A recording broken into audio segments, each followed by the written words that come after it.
तो विद्यार्थियों यहाँ पर गुणा के सवाल दिए हुए हैं। यहाँ पर जो गुणा का पहला सवाल है, इस सवाल में हमें संख्या 7 से ऊपर वाली संख्या अर्थात संख्या 4325 में गुणा करना है, या कह लीजिए एक अंकीय संख्या से ऊपर वाली संख्या में गुणा करना है। और यहाँ पर जो गुणा का दूसरा सवाल है, इस सवाल में हमें 2 अंकीय संख्या से ऊपर वाली संख्या में गुणा करना है, अर्थात संख्या 45 से संख्या 6315 में गुणा करना है। तो चलिए सबसे पहले हम पहले सवाल को हल कर लेते हैं, अर्थात संख्या 7 से संख्या 4325 में गुणा करना सीख लेते हैं। तो विद्यार्थियों संख्या 7 से ऊपर वाली संख्या में गुणा करने के लिए सबसे पहले हम संख्या 7 का पहाड़ा 5 बार पढ़ते हैं। तो संख्या 7 का पहाड़ा जब 5 बार पढ़ते हैं तो संख्या 35 प्राप्त होती है, और संख्या 35 में इकाई अंक 5 होता है, तो 5 को इसी की सीध में नीचे यहाँ पर लिख लेते हैं, तथा दहाई अंक 3 होता है, तो 3 को हासिल के रूप में यहाँ पर लिख लेते हैं। अब हम संख्या 7 का पहाड़ा 2 बार पढ़ते हैं। तो संख्या 7 का पहाड़ा जब 2 बार पढ़ते हैं तो संख्या 14 प्राप्त होती है। संख्या 14 में जब 3 हासिल जोड़ते हैं तो संख्या 17 प्राप्त हो जाती है, और संख्या 17 में इकाई अंक 7 होता है, तो 7 को यहाँ पर लिख लेते हैं, तथा दहाई अंक 1 होता है, तो 1 को हासिल के रूप में यहाँ पर लिख लेते हैं। अब हम संख्या 7 का पहाड़ा 3 बार पढ़ते हैं। तो संख्या 21 प्राप्त होती है, और संख्या 21 में जब 1 हासिल जोड़ते हैं तो संख्या 22 प्राप्त होती है। संख्या 22 में इकाई अंक 2 होता है, तो 2 को यहाँ पर लिख लेते हैं, तथा दहाई अंक भी 2 होता है, तो 2 को हासिल के रूप में यहाँ पर लिख लेते हैं बचाकर, इस तरह से। अब हम संख्या 7 का पहाड़ा 4 बार पढ़ते हैं। तो संख्या 7 का पहाड़ा जब 4 बार पढ़ते हैं तो संख्या 28 प्राप्त होती है, और 28 में जब 2 हासिल जोड़ते हैं तो संख्या 30 प्राप्त होती है। तो यहाँ पर हम पूरी संख्या 30 लिख लेते हैं। तो विद्यार्थियों इस प्रकार संख्या 7 से संख्या 4325 में गुणा करने पर गुणनफल 30,275 प्राप्त हुआ। अब हम गुणा के दूसरे सवाल को भी हल कर लेते हैं, अर्थात 2 अंकीय संख्या से ऊपर वाली संख्या में गुणा करना सीख लेते हैं। तो सबसे पहले हम संख्या 5 से ऊपर वाली संख्या में गुणा करते हैं। तो 5 का पहाड़ा 5 बार पढ़ते हैं तो संख्या 25 प्राप्त होती है। संख्या 25 में इकाई अंक 5 होता है, तो 5 को यहाँ पर लिख लेते हैं, और दहाई अंक 2 होता है, तो 2 को हासिल के रूप में यहाँ पर लिख लेते हैं। अब हम संख्या 5 का पहाड़ा 1 बार पढ़ते हैं तो संख्या 5 ही प्राप्त होती है, और 5 में जब 2 हासिल जोड़ते हैं तो संख्या 7 प्राप्त होती है, तो यहाँ पर संख्या 7 लिख लेते हैं। अब हम संख्या 5 का पहाड़ा 3 बार पढ़ते हैं तो संख्या 15 प्राप्त होती है। संख्या 15 में इकाई अंक 5 होता है, तो 5 को यहाँ पर लिख लेते हैं, तथा दहाई अंक 1 होता है, तो 1 को हासिल के रूप में यहाँ पर लिख लेते हैं। अब हम संख्या 5 का पहाड़ा 6 बार पढ़ते हैं तो संख्या 30 प्राप्त होती है। 30 में जब 1 हासिल जोड़ते हैं तो संख्या 31 प्राप्त होती है, तो यहाँ पर हम संख्या 31 लिख लेते हैं। अब हम यहाँ पर इकाई के स्थान पर नीचे क्रॉस का चिन्ह लगा देते हैं, तथा संख्या 4 से ऊपर वाली संख्या में गुणा करते हैं। तो 4 का पहाड़ा जब 5 बार पढ़ते हैं तो संख्या 20 प्राप्त होती है। संख्या 20 में इकाई अंक 0 होता है, तो 0 को यहाँ पर लिख लेते हैं, तथा दहाई अंक 2 होता है, तो 2 को हासिल के रूप में यहाँ पर लिख लेते हैं। अब हम संख्या 4 का पहाड़ा जब 1 बार पढ़ते हैं तो संख्या 4 ही प्राप्त होती है, और 4 में जब 2 हासिल जोड़ते हैं तो संख्या 6 प्राप्त होती है, तो यहाँ पर हम संख्या 6 लिख लेते हैं। अब हम संख्या 4 का पहाड़ा 3 बार पढ़ते हैं तो संख्या 12 प्राप्त होती है। संख्या 12 में इकाई अंक 2 होता है, तो 2 को यहाँ पर लिख लेते हैं, तथा दहाई अंक 1 होता है, तो 1 को हासिल के रूप में ऐसे यहाँ पर लिखा रहने देते हैं। अब हम संख्या 4 का पहाड़ा 6 बार पढ़ते हैं तो संख्या 24 प्राप्त होती है, और 24 में जब 1 हासिल जोड़ते हैं तो संख्या 25 प्राप्त हो जाती है। तो यहाँ पर हम पूरी संख्या 25 लिख लेते हैं। अब हम इन दोनों दर्जों को जोड़ का चिन्ह लगाकर जोड़ लेते हैं। तो 5 के नीचे कोई संख्या नहीं, तो 5 के नीचे 5 को उतार लेते हैं, अर्थात लिख लेते हैं। 7 में 0 जोड़ने पर संख्या 7 ही प्राप्त होती है, तो संख्या 7 लिख लेते हैं। 5 में 6 जोड़ते हैं तो संख्या 11 प्राप्त होती है। संख्या 11 में इकाई अंक 1 होता है, तो 1 को यहाँ पर लिख लेते हैं, तथा दहाई अंक भी 1 होता है, तो 1 को हासिल के रूप में ऐसे यहाँ पर लिखा रहने देते हैं। अब 1 में 2 जोड़ते हैं तो संख्या 3 प्राप्त हो जाती है, और 3 में जब 1 हासिल जोड़ते हैं तो संख्या 4 प्राप्त हो जाती है, तो यहाँ पर संख्या 4 लिख लेते हैं। 3 में 5 जोड़ते हैं तो संख्या 8 प्राप्त होती है, तो यहाँ पर संख्या 8 लिख लेते हैं, और इस 2 को इसी की सीध में उतार लेते हैं। तो विद्यार्थियों इस प्रकार संख्या 45 से संख्या 6315 में गुणा करने पर गुणनफल 2,84,175 प्राप्त हुआ। तो विद्यार्थियों इस प्रकार यहाँ पर हमने एक अंकीय संख्या से व 2 अंकीय संख्या से गुणा करना सीख लिया है। अब हम भाग करना सीख लेते हैं। तो विद्यार्थियों यहाँ पर भाग के सवाल दिए हुए हैं। यहाँ पर भाग के पहले सवाल में आप 1 अंक की संख्या से भाग करना सीखेंगे तथा यहाँ पर भाग के दूसरे सवाल में आप 2 अंक की संख्या से भाग करना सीखेंगे। तो विद्यार्थियों चलिए हम पहले सवाल को हल कर लेते हैं, अर्थात संख्या 8 से संख्या 986 में भाग करना सीख लेते हैं। तो विद्यार्थियों संख्या 8 से संख्या 986 में भाग करने के लिए सबसे पहले हमें संख्या 8 का पहाड़ा इतनी बार पढ़ना है कि संख्या 9 से अधिक न हो, इसके बराबर रहे या इससे थोड़ा कम हो।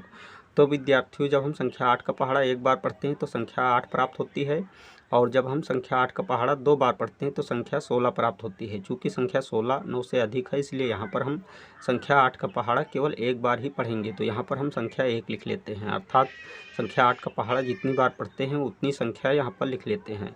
संख्या 8 का पहाड़ा जब एक बार पढ़ते हैं तो संख्या 8 ही प्राप्त होती है, तो संख्या 9 के नीचे संख्या 8 लिख लेते हैं। अब संख्या 9 से संख्या 8 को घटा देते हैं, तो घटाने पर घटाव 1 प्राप्त होता है, तो संख्या 1 को लिख लेते हैं। अब हम संख्या 8 को इसी की सीध में अर्थात 1 के ठीक बाद उतार लेते हैं। तो विद्यार्थी इस प्रकार नई संख्या 18 प्राप्त हो जाती है। अब हम पुनः संख्या 8 का पहाड़ा इतनी बार पढ़ते हैं कि संख्या 18 से अधिक न हो, इसके बराबर रहे या इससे थोड़ा कम हो। तो विद्यार्थियों जब हम संख्या 8 का पहाड़ा 2 बार पढ़ते हैं तो संख्या 16 प्राप्त होती है, और जब हम संख्या 8 का पहाड़ा 3 बार पढ़ते हैं तो संख्या 24 प्राप्त होती है। चूँकि संख्या 24 संख्या 18 से अधिक है, इसलिए यहाँ पर हम संख्या 8 का पहाड़ा केवल 2 बार ही पढ़ेंगे। तो यहाँ पर हम संख्या 2 लिख लेते हैं। संख्या 8 का पहाड़ा जब 2 बार पढ़ते हैं तो संख्या 16 प्राप्त होती है, तो संख्या 18 के नीचे संख्या 16 लिख लेते हैं। अब हम संख्या 18 से संख्या 16 को घटा देते हैं, तो घटाने पर घटाव 2 प्राप्त होता है, तो यहाँ पर संख्या 2 लिख लेते हैं और यहाँ पर क्रॉस का चिन्ह लगा देते हैं, क्योंकि 1 से 1 घटाते हैं तो घटाव 0 प्राप्त होता है। अब हम पुनः संख्या 6 को इसी के सीध में अर्थात 2 के ठीक बाद उतार लेते हैं। तो विद्यार्थियों इस प्रकार नई संख्या 26 प्राप्त हो जाती है। अब हम पुनः संख्या 8 का पहाड़ा इतनी बार पढ़ते हैं कि संख्या 26 से अधिक न हो, इसके बराबर रहे या इससे थोड़ा कम हो। तो विद्यार्थियों जब हम संख्या 8 का पहाड़ा 3 बार पढ़ते हैं तो संख्या 24 प्राप्त होती है, और जब हम संख्या 8 का पहाड़ा 4 बार पढ़ते हैं तो संख्या 32 प्राप्त होती है। चूँकि संख्या 32 26 से अधिक है, इसलिए यहाँ पर हम संख्या 8 का पहाड़ा केवल 3 बार ही पढ़ेंगे। तो यहाँ पर हम संख्या 3 लिख लेते हैं। संख्या 8 का पहाड़ा जब 3 बार पढ़ते हैं तो संख्या 24 प्राप्त होती है, तो संख्या 26 के नीचे संख्या 24 लिख लेते हैं। अब संख्या 26 से संख्या 24 को घटा देते हैं, तो घटाने पर घटाव 2 प्राप्त होता है, तो यहाँ पर संख्या 2 लिख लेते हैं और यहाँ पर क्रॉस का चिन्ह लगा देते हैं। अब हम यहाँ पर देखते हैं कि आगे भाग देने के लिए कोई संख्या शेष नहीं बची है, तो संख्या 2 को शेषफल के रूप में लिख लेते हैं। तो इस प्रकार यहाँ पर शेषफल लिख लेते हैं, शेषफल। तो विद्यार्थी इस प्रकार संख्या 8 से संख्या 986 में भाग करने पर भागफल 123 प्राप्त हुआ व शेषफल 2 प्राप्त हुआ।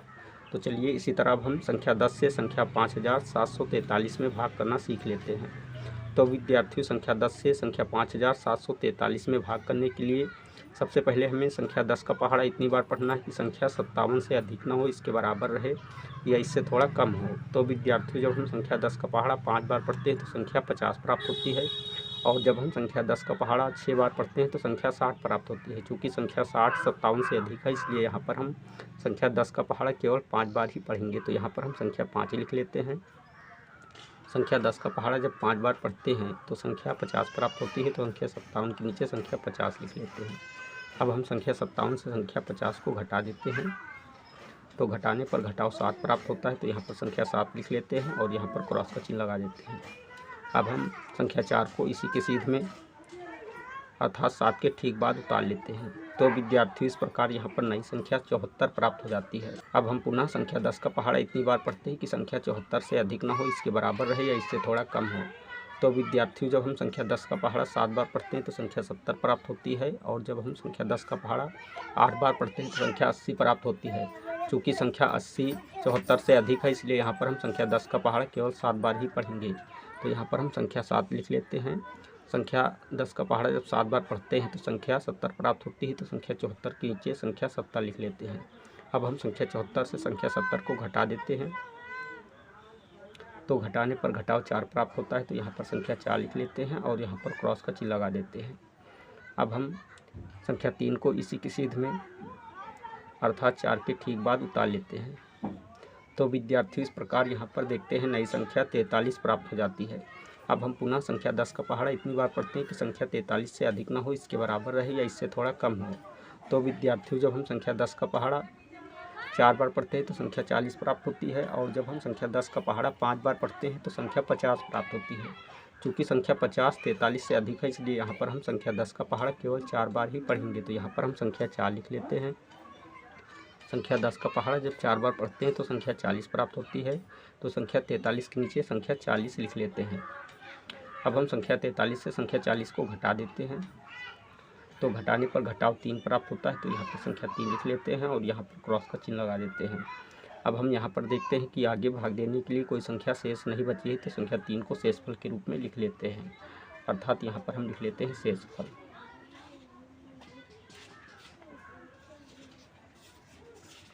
तो विद्यार्थी इस प्रकार संख्या 10 से संख्या 5743 में भाग करने पर भागफल 574 प्राप्त हुआ व शेषफल 3 प्राप्त हुआ।